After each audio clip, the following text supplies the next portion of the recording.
ایک صاحب نے مجھ سے سوال کیا نیو یارک میں کہ وہ قرآن کو مانتے ہیں، محمد کو بھی مانتے ہیں صلی اللہ علیہ وسلم کو، پھر مسلمان کیوں نہیں ہے؟ یہ سوال تھا ان کا۔ قادیانی قرآن کو بھی مانتے ہیں، حضرت محمد کو بھی مانتے ہیں، مسلمان کسے کہتے ہیں؟ جو قرآن کو مانے اور حضرت محمد کو مانے صلی اللہ علیہ وسلم کو، پھر مسلمان کیوں نہیں ہے؟ یہ یہودی تھا سوال کرنے والا۔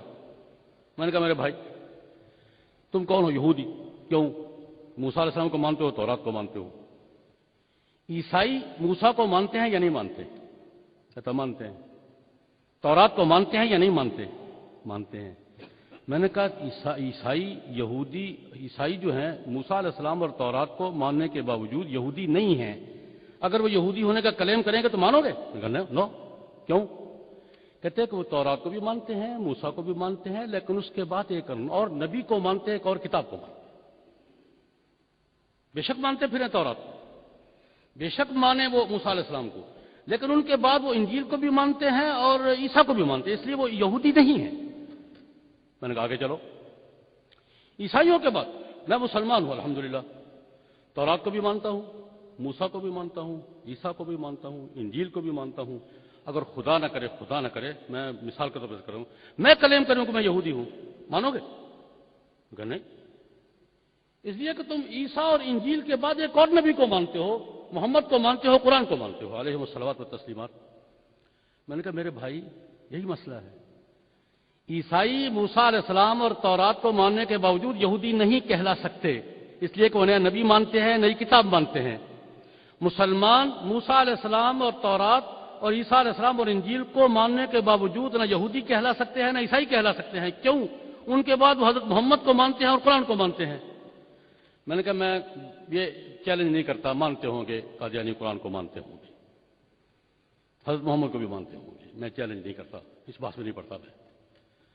لیکن جس اصول پر پہلا تسلسل چل رہا ہے وہ حضرت محمد صلی اللہ علیہ وسلم کے بعد اور قرآن کے بعد مرزا غلام احمد کو نبی مان کر اور اس کی کتاب تذکرہ کو وحی مان کر وہ مسلمانوں میں شامل نہیں ہے۔ اگر حضرت عیسیٰ اور انجیل کو ماننے والے الگ مذہب ہیں، حضرت محمد صلی اللہ علیہ وسلم اور قرآن کو ماننے والے الگ مذہب ہیں، تو اس کے بعد کسی بھی نبی اور کسی بھی وحی کو ماننے والے الگ مذہب ہیں۔ تو نے کہا ٹھیک ہے یہ بات تو سمجھ میں آئے گا، انڈرسٹینڈ۔ کہتا ہے میری بات سمجھ میں آ گئی ہے۔ اچھا ان کے حقوق کیوں تم پامال کرتے ہو؟ حقوق کیوں نہیں مانتے؟ میں نے کہا کون سے حقوق؟ ان کا کلیم یہ، ان کا دعویٰ یہ ہے کہ ہمارا ٹائٹل اسلام کا رہے گا۔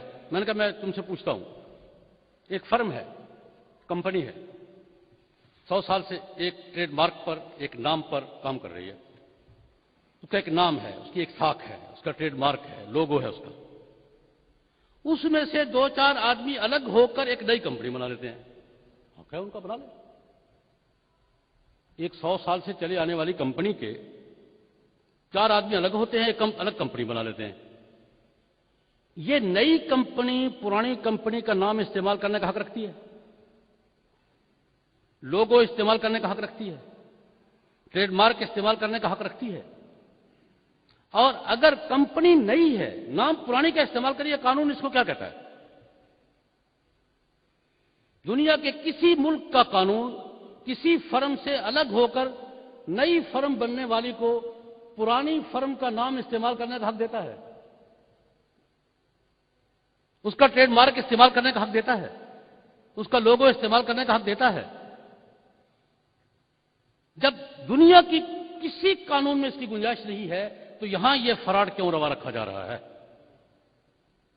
میں نے کہا بات یہ نہیں ہے کہ ہم ان کے حقوق نہیں مانتے۔ میرا ایک سوال ہے، میں پاکستان سے تعلق رکھتا ہوں، پاکستان کے حوالے سے، پاکستان میں عیسائی رہتے ہیں یا نہیں رہتے؟ یہودی رہتے ہیں یا نہیں رہتے؟ سکھ رہتے ہیں یا نہیں رہتے؟